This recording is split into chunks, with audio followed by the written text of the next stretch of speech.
bienvenue sur ma chaîne Titel Livre BD. Salut les amis! Aujourd'hui ça va être un avis lecture. En fait j'ai lu 3 séries de bande dessinée, donc finalement j'ai lu 11 BD, c'est quand même pas si mal hein, au niveau de la performance, n'est-ce pas? Puis je voulais vous les présenter aujourd'hui. Alors ça va peut-être aller un petit peu vite. Comme tout le monde le sait, en France, on crève de chaud, donc si vous me voyez luisante, ne vous étonnez pas. C'est que je viens de rentrer du boulot, en fait, on est vendredi soir, il faut absolument que je tourne cette vidéo pour la publier demain matin, donc on y va, on y va. Donc si jamais vous passez par là, allez voir les autres vidéos où je suis moins luisante, puis abonnez-vous. Sinon, cloche, petit pouce, commentaire et tout, n'hésitez pas. Donc, c'est parti. Donc il y a une série à 3 tomes et 2 séries à 4 tomes.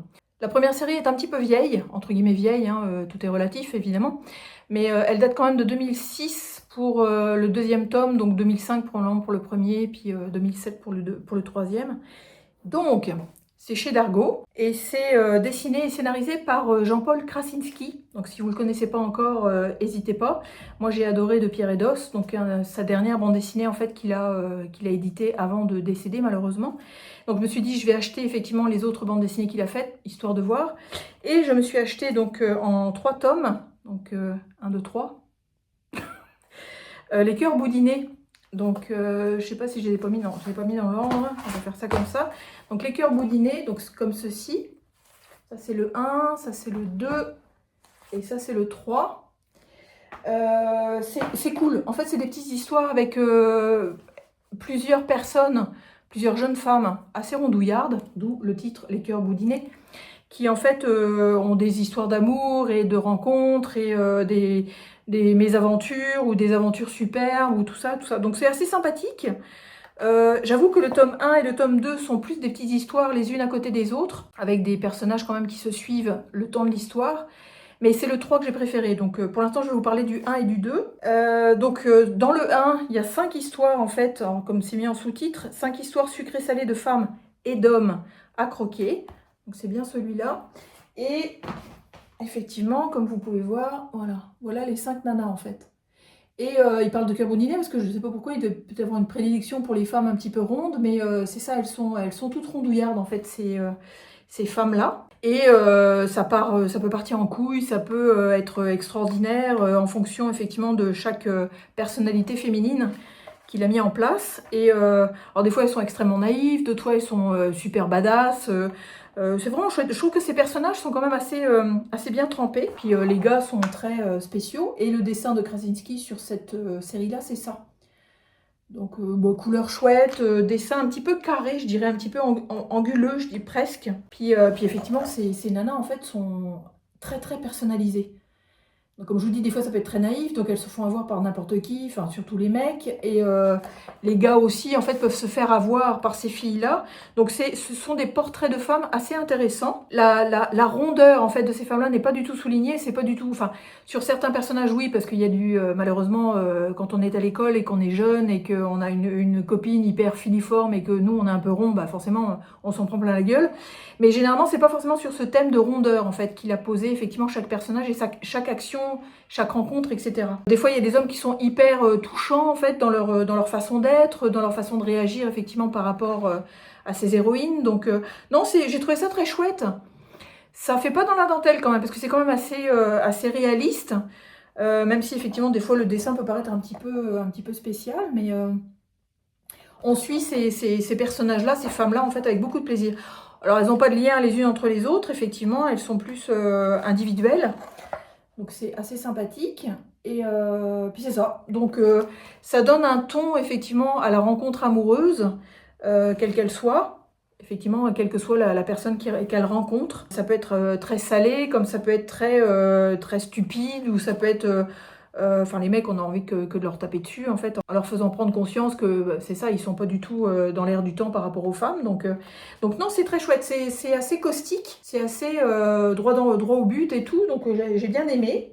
C'est pas un coup de cœur, hein, c'est pas un coup de cœur, parce qu'effectivement, on se disperse un petit peu dans toutes les femmes qu'on rencontre, finalement. Dans le deuxième tome, effectivement, on croise ce genre de personnages-là. Donc vous pouvez voir effectivement, si vous faites un arrêt sur image, les perspectives et puis les histoires en fait liées à ces femmes-là. Il y en a certaines qu'on aime beaucoup plus que d'autres, effectivement. Il y en a certaines qui se font avoir jusqu'au trognon et c'est super énervant. Puis il y en a d'autres en fait qui sont très comme je vous disais, badass. Donc elles savent comment répondre, elles savent comment se venger, elles savent comment rétorquer, etc. Le dessin est du même acabit. Donc, je vous dis un petit peu anguleux. Les personnages sont extrêmement reconnaissables, mais évidemment, heureusement, toutes les femmes dont il écrit l'histoire, en fait, sont quand même assez différentes, même si elles ont un faciès et un physique, en fait, assez identique. Mais non, elles sont vraiment chouettes. Elles sont très attendrissantes, en fait, de traverser, effectivement, leur relation amoureuse de cette façon-là. Des fois, elles sont, comme je vous dis, un petit peu cucu, ou un petit peu sèches, ou un petit peu trop dans la vengeance parfois. Mais non, c'est des portraits de femmes qui sont vraiment intéressants. Et j'ai beaucoup aimé le dernier, parce que le dernier, c'est une histoire complète. Donc, il reprend un de ses personnages.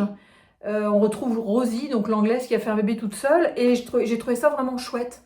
Puis il y a beaucoup de tendresse dans celui-là, il y a beaucoup de douceur, il y a pas mal de prise de conscience, puis, mais plus dans la normalité plutôt que d'être stéréotypé, en fait, je dirais.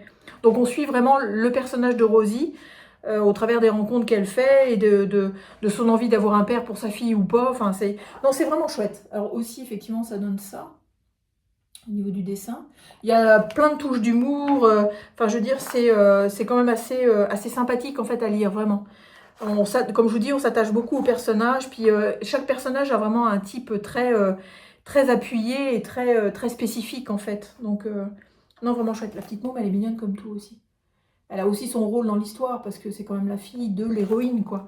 Donc non, j'ai bien aimé cette série-là, je trouvais ça sympathique comme tout. Alors, à date, il y a 3 tomes.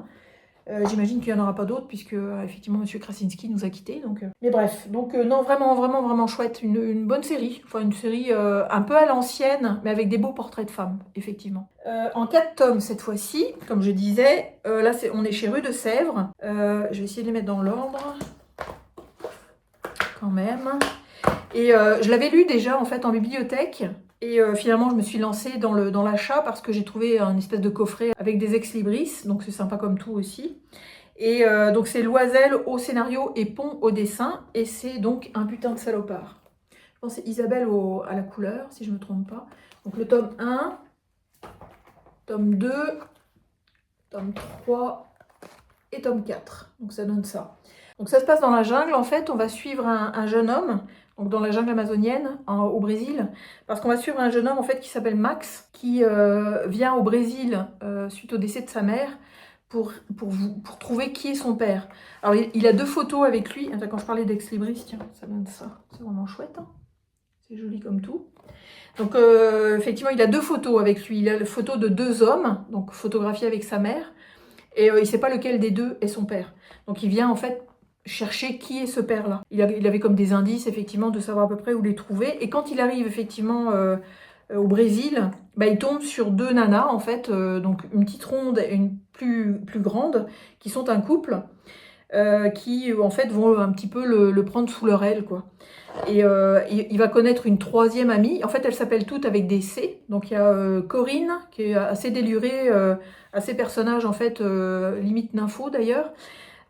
Christelle, qui est une petite ronde, c'est mon prénom, je suis une petite ronde aussi, disons, et Charlotte, en fait, Christelle et Charlotte sont en couple, et Corinne est effectivement un peu électron libre dans ce pays-là, donc c'est ça, comme je vous dis, elle est limite nympho, mais elle est très sympathique. Et ce Max, effectivement, va s'attacher à ces 3 femmes-là. Puis au fur et à mesure de ses pérégrinations pour rechercher son père, il va être confronté, en fait, à d'autres rencontres. Et en fait, c'est marrant, cette BD-là, j'avais lu du tome 1 au tome 3, j'avais jamais fini le tome 4, c'est une série qui se finit en 4 tomes. Quand on lit le tome 1, on ne soupçonne même pas, en fait, j'allais dire, le déroulé de l'action qui va se faire après une dizaine de pages. Moi, ça m'a surprise, je m'attendais pas du tout à ça. Alors, la BD porte extrêmement bien son nom, on va le comprendre à la fin, en fait. On va comprendre le lien entre le titre de la série et effectivement la conclusion de l'histoire. Donc c'est vraiment chouette. Moi j'ai beaucoup aimé, effectivement. Les personnages sont très bien développés, encore une fois un petit peu typés. En fait, avec Loisel, il y a toujours un petit peu de sexe et tout, donc pourquoi pas, mais bon, des fois c'est peut-être pas nécessaire. Mais ça s'équilibre bien tout ça, en fait, ça s'équilibre quand même bien. Puis on va croiser effectivement des gens natifs du Brésil, donc on va avoir des personnalités en fait très typées là-dedans. Puis c'est ça, en fait. C'est une série, en fait, qui est extrêmement rapide, pleine de rebondissements, pleine d'actions, Ça peut être choquant aussi. Enfin, vous voyez, en fait, on va découvrir en fait d'autres personnages avec des problématiques qui sont extrêmement poignantes et qui pourraient faire réagir effectivement n'importe qui pour essayer d'aider ces personnes-là, parce qu'il y a effectivement quelque chose qui se passe et qu'on on veut pas que ça perdure en fait, donc on aide certaines personnes. Et Christelle et Charlotte en fait sont infirmières, Coco je me souviens plus, Corinne je me souviens plus, mais elles sont infirmières, donc en fait elles sont mandatées par je sais plus un hôpital ou quelque chose pour tenir le dispensaire. Et proche de ce dispensaire-là, en fait, il y a un chantier qui est donc occupé par plein de personnes, des gars notamment, en fait, qui sont... c'est assez étrange, en fait. C'est assez particulier. Donc, comme on peut voir, effectivement, par rapport au dessin, l'Amazonie, en fait, enfin, le côté, effectivement, jungle et compagnie est super bien représenté. C'est vraiment génial. Et tout au long de la bande dessinée, effectivement, on va croiser des personnages, alors plus ou moins recommandables, qu'on a envie d'aimer, d'autres qu'on déteste tout de suite. Il y a beaucoup d'action. Des fois, il y a pas mal de sang aussi, parce qu'il y a parfois des blessés. Je vous dirai pas pourquoi, parce que je trouve que, je vous dis, la bande dessinée, en fait, porte tout son intérêt, je trouve, au fait qu'on démarre avec quelque chose de très classique. Donc Max, effectivement, qui cherche son père et qui, au bout d'une dizaine de pages, est confronté à tout un univers en fait qui va être complètement bouleversant, quoi. Donc j'ai vraiment aimé ma lecture. En plus, il y a un petit peu de fantastique là-dedans, il y a des fantômes, il y a plein de choses en fait il y a un petit peu de vaudou, il y a plein de trucs. En fait, le Brésil est super bien représenté, honnêtement. Et par les yeux, effectivement, d'Européens. Parce qu'on va suivre l'action à travers les yeux de Christelle, Charlotte, Coco. Et on va suivre aussi l'action par rapport à des gens natifs, donc des Brésiliens. Notamment une jeune sourde muette, enfin qui comprend, elle n'est pas sourde, je pense qu'elle est juste muette, qui elle en fait va avoir un côté, je peux vous la montrer d'ailleurs, elle est là, qui va avoir un côté très naïf et très profond en fait, comme personnage, par rapport à la jungle et par rapport au Brésil. Donc un personnage vraiment à suivre, vraiment chouette. Puis, comme je vous dis, il y a des rebondissements. Des fois, il a l'impression d'avoir trouvé son père, puis finalement, c'est pas son père. Puis quelqu'un d'autre se met dans la boucle et rebelote, on recherche. Il y a des jolies histoires d'amour, des jolies rencontres, en fait. Donc, j'ai vraiment aimé. Et tout au long, effectivement, des quatre tomes, on est baladé, en fait. On est vraiment baladé à travers cette jungle et à travers ce Brésil qui est chaud, moite, comme aujourd'hui, là, disons. Parce que nous, il fait 35 degrés dehors, là, en ce moment. Mais c'est vraiment une très jolie BD. Enfin, ouais, c'est ça. Les deux photos dont je vous parlais, c'est ça. Vous voyez, effectivement. Et donc, ce Max est vraiment à la recherche de son histoire, en fait. Vraiment de son histoire. Et il va être confronté à beaucoup de choses, en fait, extrêmement bouleversantes. Puis, il y a de l'entraide, il y a de la gentillesse, il y a de l'empathie, évidemment, parce qu'il y a quand même, les filles sont quand même infirmières. Donc, il y a aussi cet aspect-là, au fait, du côté médecin. Donc, on va visiter des villes, comme on va pas rester tout le temps dans la jungle, mais on va aussi traverser des villes ou des villages. Donc non, Et puis les dessins sont magnifiques, enfin je veux dire, les dessins sont sublimes. Je vais prendre le tome 2 aussi pour éviter de vous spolier quoi que ce soit. Alors dans le tome 2, effectivement, donc ça donne ceci. Là, on rentre de plein pied, effectivement, dans l'action, quoi. Il peut y avoir comme je vous dis, il y a vraiment des bouleversements. Enfin je veux dire, il y a des alliances qui doivent se faire pour se protéger en fait d'autres personnes. Puis ça va vite, c'est extrêmement dynamique. Puis le dessin est sublime, quoi. Je veux dire, les personnages sont super beaux. On peut voir effectivement la jeune femme en fait en train de naviguer effectivement dans la jungle. Donc non, c'est beau, quoi. Enfin, je veux dire, les couleurs restent quand même assez discrètes, mais c'est surtout la pluie, je trouve qu'elle est super bien représentée parce qu'il pleut quand même assez régulièrement. Tiens, je peux vous montrer une double page comme ça, où il y a effectivement la rencontre entre Max et cette jeune femme en fait muette. Mais c'est ça, on est souvent en fait dans la jungle, dans un univers extrêmement huis clos et très étouffant en fait. Et on le ressent beaucoup en fait dans la bande dessinée, ne serait-ce que par les paysages dessinés, puis la couleur utilisée aussi, c'est souvent sombre. Donc non, j'ai vraiment beaucoup aimé cette bande dessinée là, j'ai trouvé ça vraiment génial, vraiment chouette. Puis je vous dis, c'est bourré d'action en fait, donc on s'ennuie jamais. On s'ennuie pas, il y a toujours des rebondissements, puis on a toujours envie de savoir la fin, parce que à chaque fin de tome, il y a une espèce de truc qui nous fait aller vraiment vers le tome suivant, quoi. Donc vraiment chouette. Une série que je vous recommande, donc. Et la petite dernière, et non la moindre, celle-ci c'est une bande dessinée en fait pour jeunesse. J'en entendais souvent parler, vraiment. sur les réseaux, enfin sur YouTube et sur Insta. Et c'est une bande dessinée que j'ai beaucoup aimée. Si je les ai mis dans cet ordre-là, en fait, donc les cœurs boudinés, ensuite Un putain salopard et celle-là, c'est parce que vraiment j'ai préféré la dernière que je vous présente. Même si Un putain salopard, je trouvais ça excellent. Dans son style, c'est vraiment bon. Mais effectivement, celle que je vous présentais, elle est vraiment chouette aussi. Donc c'est chez Glénat. L'idée originale est de Amélie Fléchet et Jonathan Garnier. Le scénario est de Jonathan Garnier et les dessins sont de Amélie Fléchet et c'est Bergère Guerrière. Donc 4 tomes. Là aussi, je vous avais montré en book haul que je m'étais acheté en fait le coffret avec des ex-libris, des petits trucs, des goodies, des machins, des trucs. Donc vraiment chouette. Et là, en fait, c'est une histoire complètement fantasy. Parce qu'on est dans un univers totalement inventé, où on est en fait dans un territoire, une ville ou un paysage qui est avec un seul village à date, puis au fur et à mesure qu'on avance dans les tomes, on en découvre d'autres, où effectivement on est avec ces petits personnages-là, donc ils sont plusieurs, et avec des adultes aussi, et le côté fantasy en fait, c'est que ces jeunes-là, dans le tome 1, doivent passer un examen, enfin doivent être acceptés, donc ils sont autour d'une dizaine d'années, doivent être acceptés en fait comme bergères guerrières. Donc en fait ce sont des jeunes filles qui reprennent le flambeau effectivement des femmes adultes pour s'entraîner à protéger effectivement le village et aussi à garder effectivement les moutons et autres bestiaux qui sont nécessaires effectivement à leur survie. Donc en fait on va suivre effectivement plein de petits personnages, plein de petites filles qui sont mignonnes comme tout, dont une principalement évidemment qui s'appelle Molly et qui elle en fait est encore une fois avec une grande gueule et tout et plein de courage et qu'elle a envie de tout casser et que let's go. Mais tant mieux parce qu'elle est entraînante aussi et ouais c'est ça en fait. Donc elles sont à s'entraîner parce qu'à un moment donné, elles sont acceptées effectivement comme bergères guerrières en apprentissage. Donc elles apprennent à tirer à l'arc, elles apprennent plein de choses. Et ce que j'ai beaucoup aimé dans cette bande dessinée-là, en fait, c'est qu'il y a quand même beaucoup de personnages. Donc des fois j'étais un petit peu perdue parce qu'il y a souvent des oncles, des tantes, des machins, des trucs. Et ce que j'ai oublié d'expliquer, je m'excuse, c'est qu'elles sont bergères guerrières dans un village où il n'y a que des femmes. Il y a très peu d'hommes en fait, où il y a des jeunes hommes, dont un jeune qui est nouvellement en fait papa. Mais tous les autres hommes en fait sont partis il y a 10 ans pour une guerre et ne sont jamais revenus. Donc à un moment donné, en fait, bon évidemment, on se doute, elles sont en apprentissage, puis à un moment donné, elles sont confrontées à des obstacles, à des épreuves, etc. Et elles vont se retrouver à partir en quête, effectivement, de ces hommes-là, en fait, qu'est-ce qu'ils sont devenus, où est-ce qu'ils sont, etc. Donc c'est plein, en fait, d'aventures, traversées de paysages, rencontres de personnages tous plus bizarres que les uns que les autres. Et chaque petite bergère guerrière, en fait, a un mouton sur lequel, effectivement, elle se déplace, un bouc, plutôt, sur lesquels elle se déplace, donc ils sont tous un petit peu typés. On peut voir effectivement que Molly a aussi un très grand ami d'enfance avec elle, qui veut absolument devenir, en fait, bergère guerrière, lui aussi.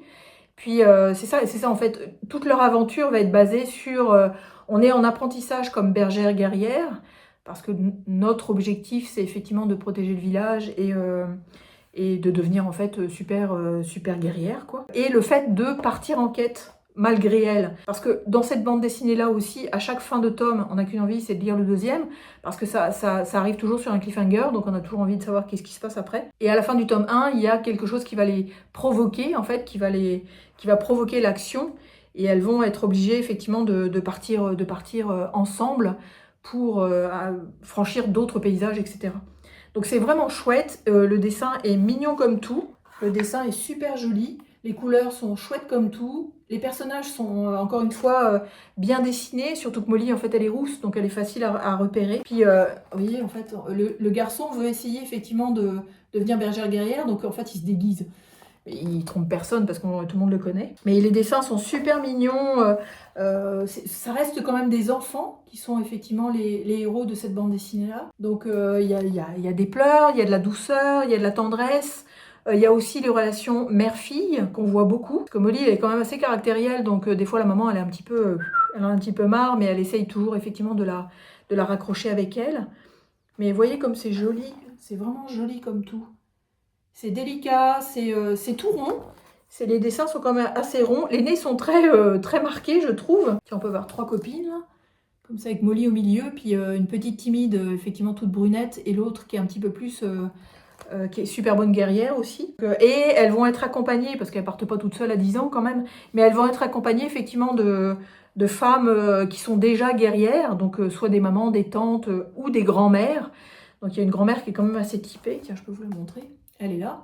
C'est la grand-mère de Molly, en fait, qui a déjà été bergère guerrière en son temps et qui est très caractérielle aussi. Enfin, elle est chiante, là. Enfin, je veux dire, elle a un caractère assez trempé. Mais elles vont partir effectivement en quête de ces hommes-là, quoi. Mais c'est tout plein de rebondissements, c'est tout plein de, comme je vous dis encore une fois, de tendresse, parce que ça reste quand même les personnages principaux sont quand même des enfants.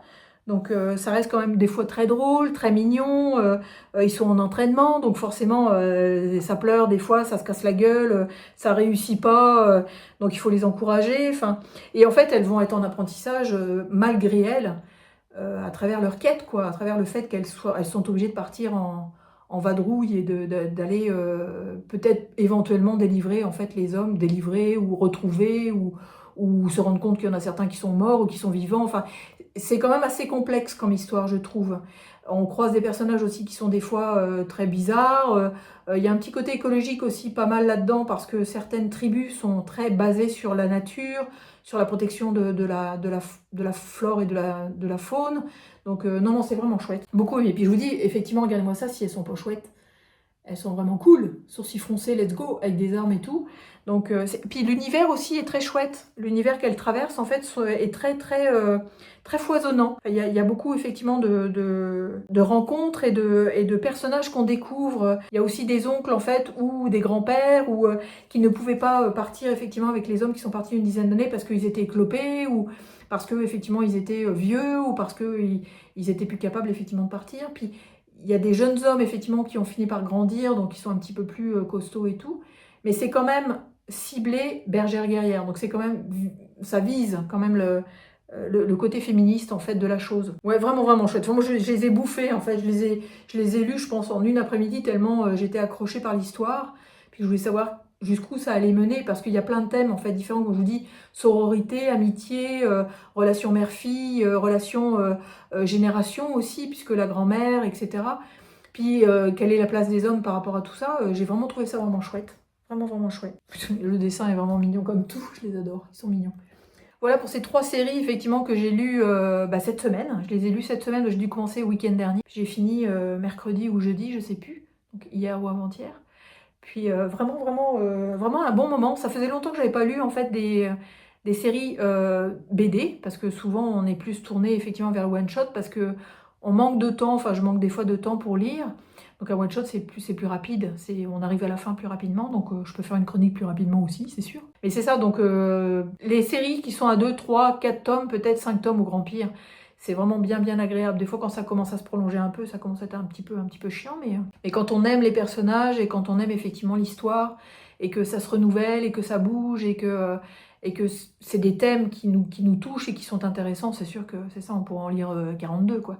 Donc n'hésitez pas à mettre en commentaire si vous avez lu ces séries-là, ce que vous en avez pensé. Comme vous pouvez voir, en fait, les séries ne sont pas toutes récentes, quand même. Mais c'est ça aussi qui est chouette, c'est de voir comment évolue aussi la pensée humaine. C'est sympa aussi de lire des vieux trucs par-dessus des trucs plus neufs. Et donc n'hésitez pas à me dire, en fait, ce que vous en avez pensé, si vous les avez lus ou si vous avez envie de les lire. Puis c'est ça, je vais vous dire à la prochaine vidéo, puis je vais vous souhaiter d'excellentes lectures BD, et je vais vous dire à très bientôt. Salut!